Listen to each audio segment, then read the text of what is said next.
So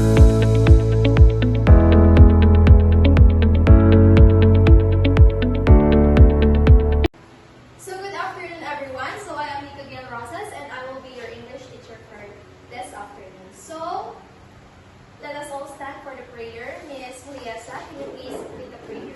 Let's bow our head and Father, the Son, and the Holy Spirit. Glory be to the Father, to the Son, and to the Holy Spirit. As it was in the beginning, is now, and ever shall be, world without end. We pray. And the Father, the Son, and the Holy Spirit. So before sitting, you can arrange your chairs and pick up the pieces of chairs around.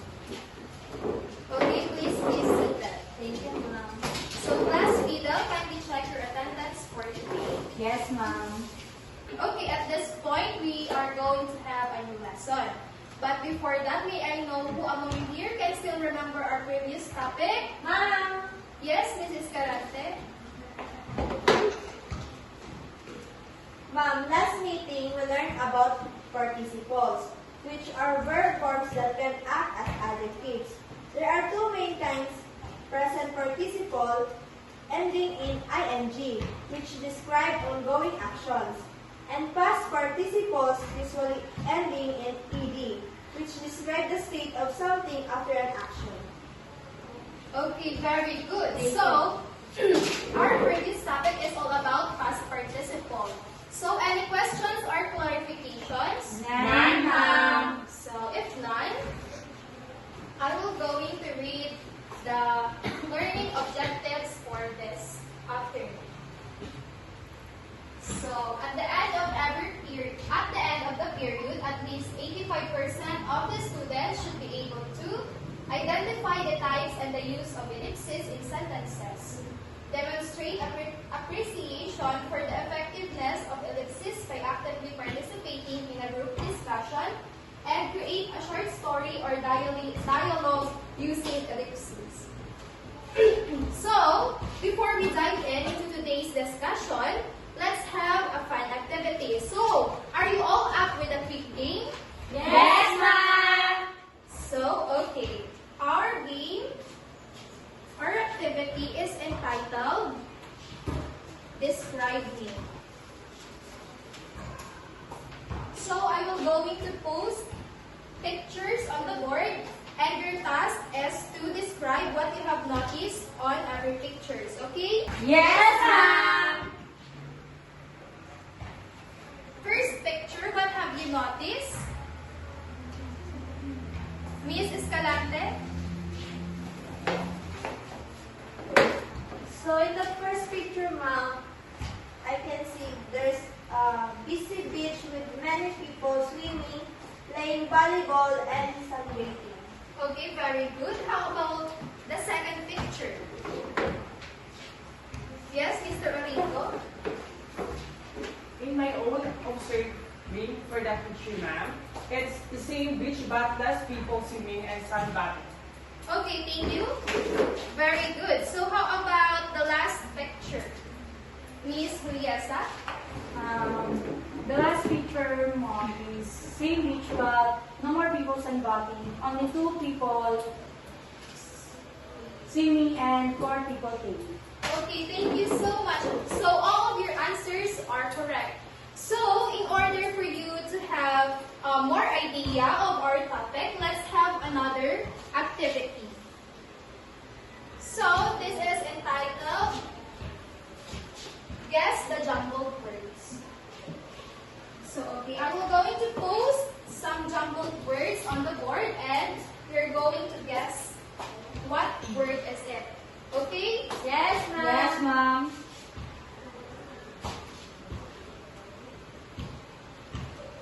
For the first word, yes, Miss Juliesa. The first word is noun phrase. Okay, very good. It is noun phrase.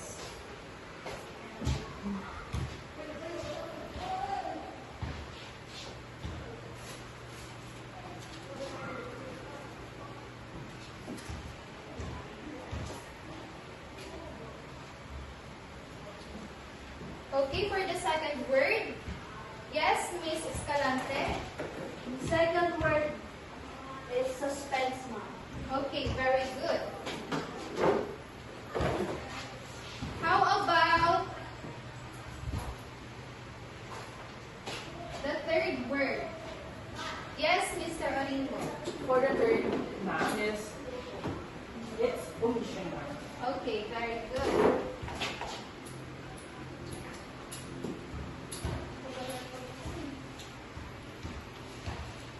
How about the fourth word? Yes, Miss Juliesa? Document. Okay, very good. How about the last word? Yes, Mr. Oringo. Alexis, ma'am.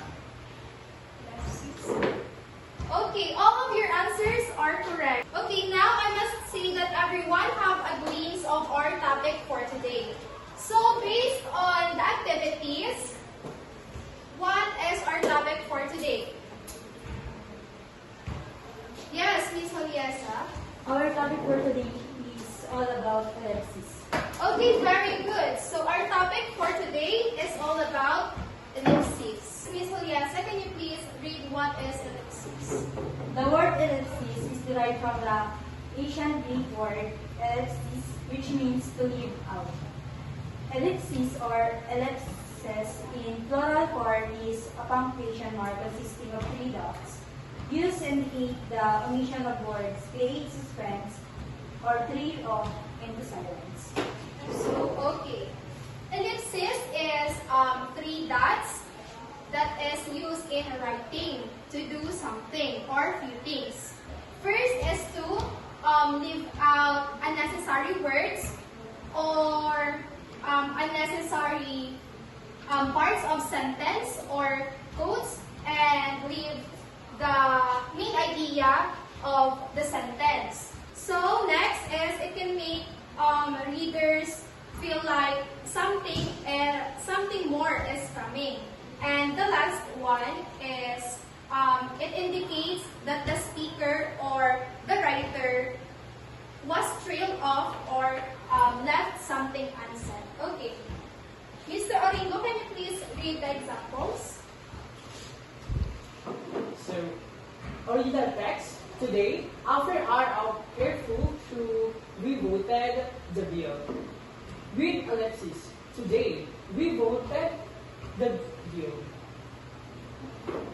Original text, he decided to leave early because the meeting was running long and needed to catch his flight.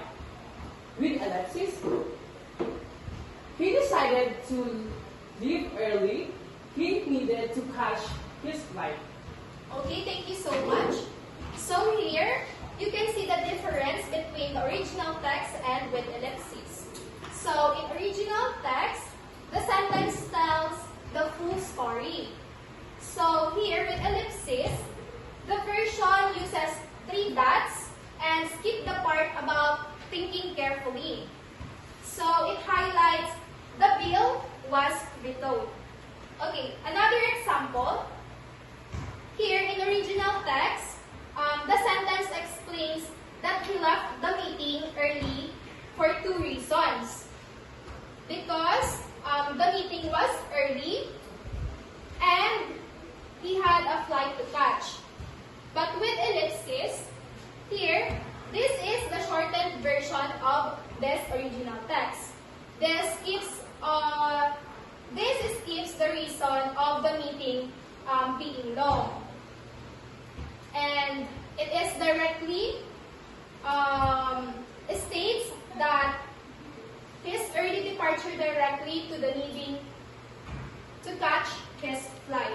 Okay, do you understand, class? Yes, ma'am. So, okay, let's proceed to how to use ellipses. So, Ms. Escalante, can you please read the first one? Omitted words. Ellipsis is used to omit unnecessary or repetitive words from a sentence or quotation. It helps writing more concise and focused. Examples. Original text.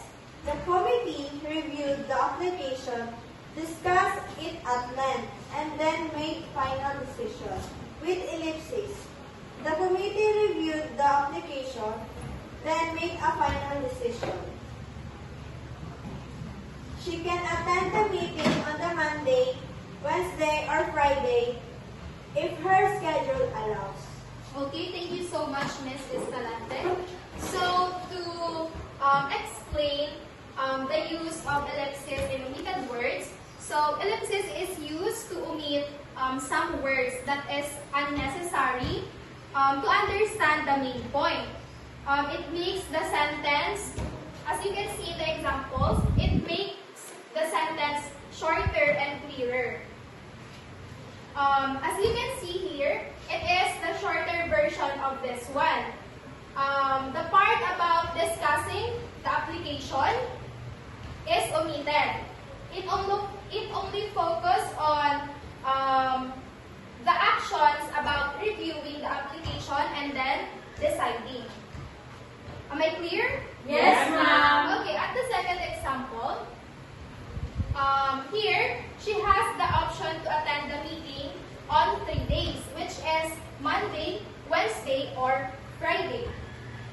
So, the ellipsis indicates a pause here,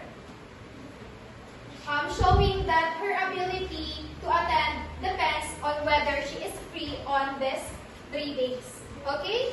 Yes, ma'am. Okay. For the second one, please read Ms. Juliesa. Suspense. Ellipses can be used to create suspense or anticipation in writing. It indicates that there is more to come, leaving the reader curious and engaged. For examples, I looked in the box and saw. He opened the letter, read the first line, and his eyes widened. Okay, thank you so much, Ms. Juliesa. So here, ellipsis can make writing more exciting. Of course, by hinting the readers what will happen next.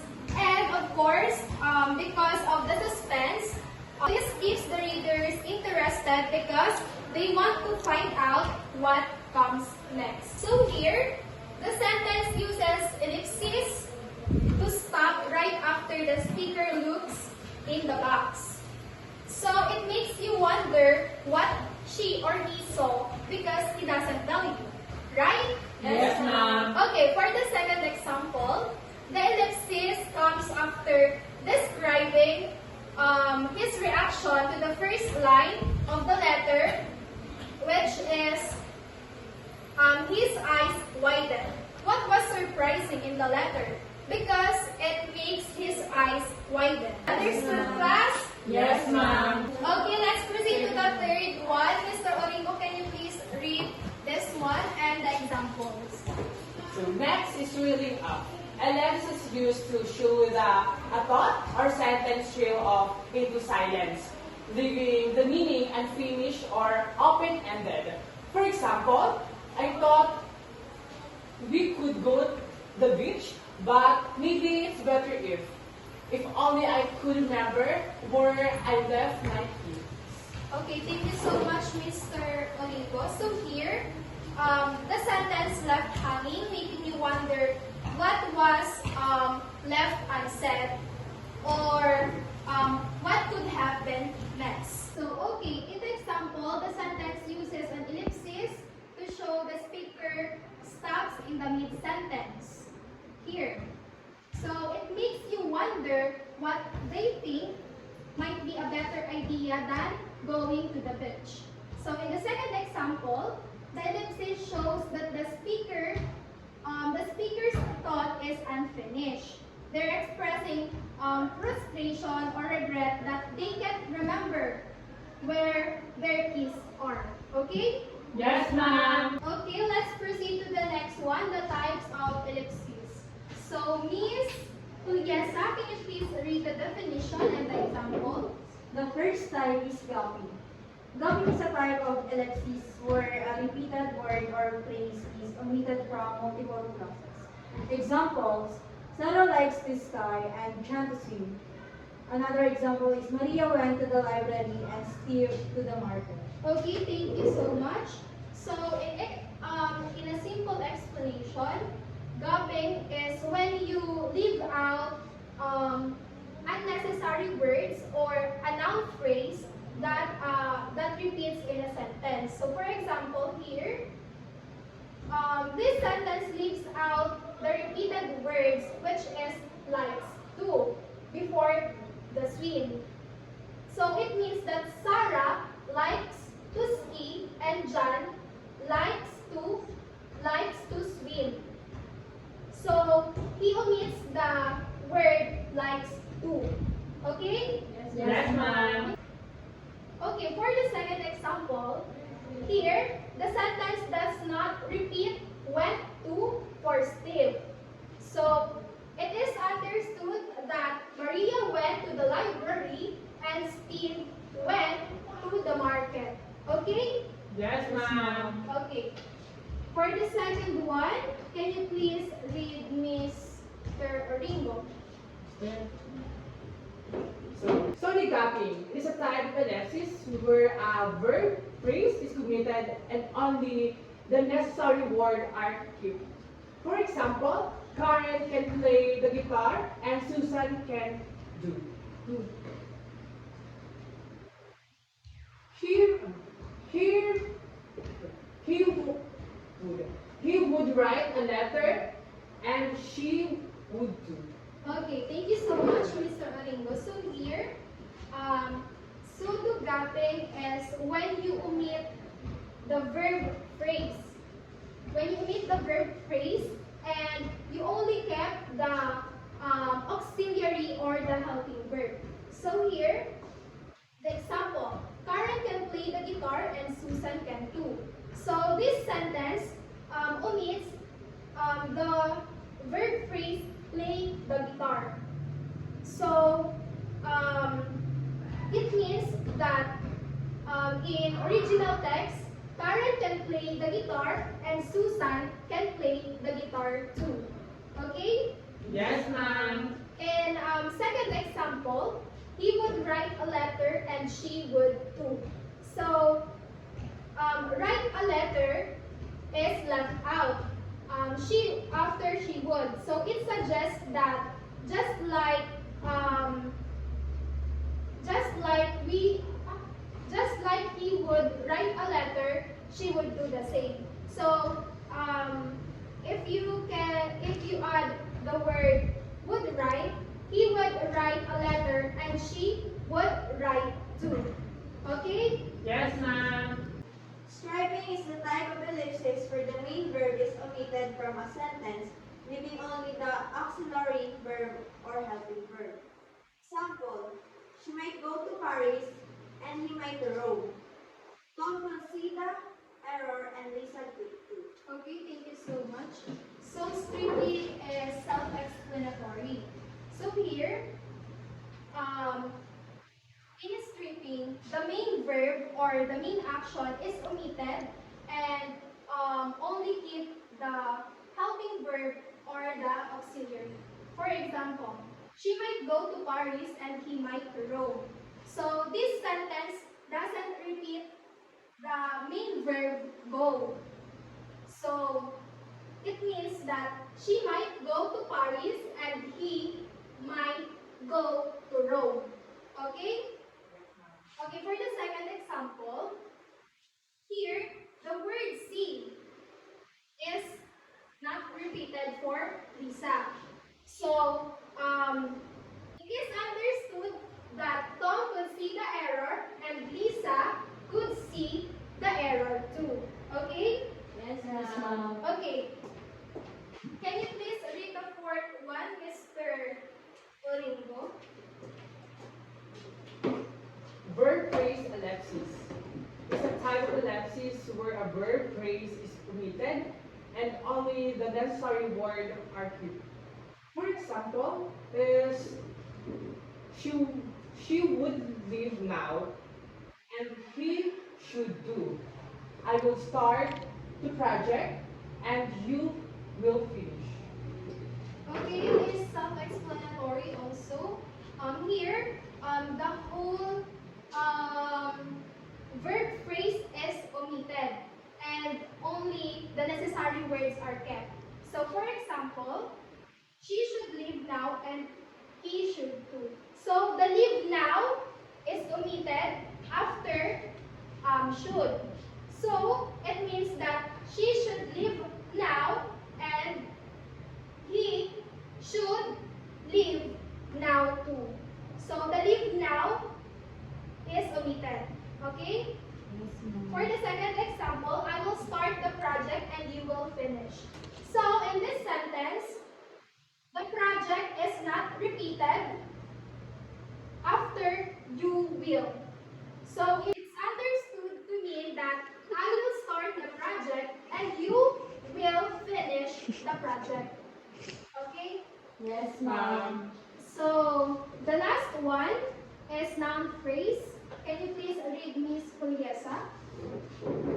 Noun phrase ellipsis.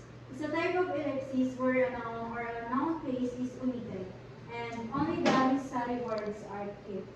For example, the first prize was awarded to the pianist and the second to the violinist. Another example is she offered coffee to the adults and juice to the children. Okay, thank you so much. So this, the noun or the acting noun phrase is omitted because it is already mentioned or repeated. So for example, the prize was awarded to the pianist and the second to the violinist.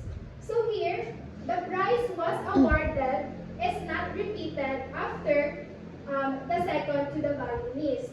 So it is understood that the first prize was awarded to the pianist and the second prize to the violinist.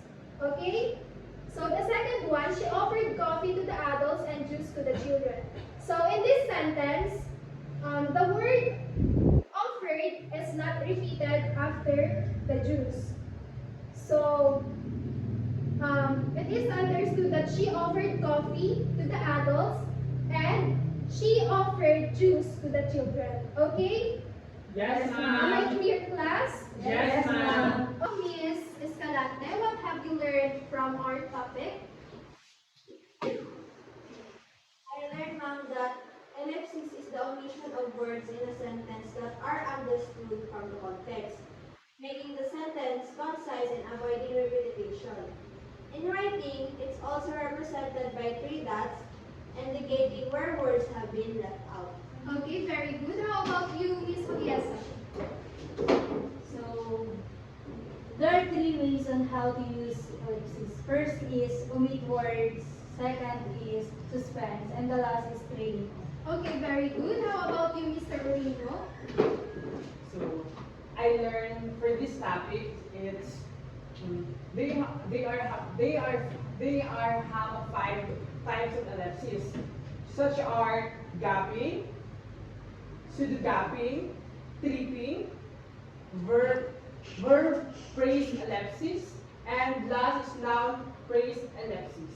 Okay, thank you so much. All of your answers are correct. So in general, ellipsis is three dots used in writing. So it is used to omit words for suspense and to trail off. Okay? So the essence of using ellipsis in the real world is that it makes communication clearer and effective by omitting unnecessary words. It also saves time and keeps the attention of the audience, which is especially important in fast-paced environment. So that concludes our topic for today. Now, are you ready for the next activity? Yes, ma'am. Okay, get one for sheet of paper. Just write your answer. Do not copy this one.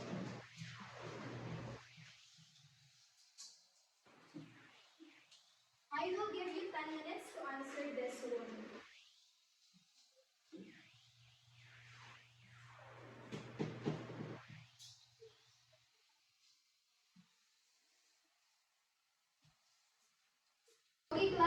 finished, let's check your papers. Please read your answer, Mrs. Escalante, for number 1. Yes, ma'am. My answer in number 1, Mom. Sarah likes to play tennis and Mike does too. Type of ellipses, verb phrases ellipses. Okay, very good. How about number 2, Miss Mariesa? The chef cooked the meal and the assistant did too. So the type of ellipsis is the verb phrase ellipsis. Okay, very good. How about number 3, Mr. Oringo? So, my answer for number 3, I can sing well in competition and my sister can too. My answer for the type of ellipsis is verb phrase ellipsis. Okay, very good. How about number 4, Miss Escalante? My answer is number 4. Jack built a sandcastle and Jill did too.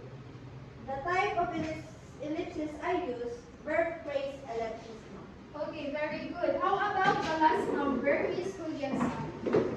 My answer is she will finish the report by tomorrow and she will too. So the type of ellipsis that I use is verb phrase ellipsis. Okay, very good.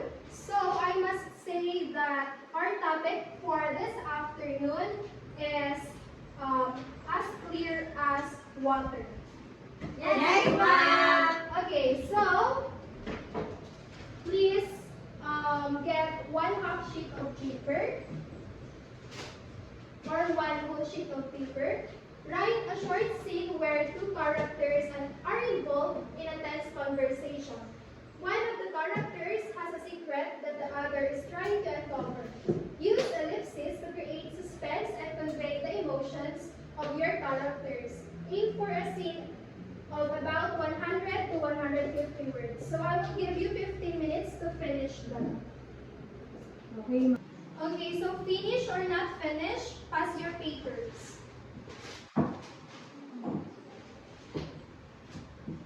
Okay, for your assignment, study the next lesson, which is the inversion.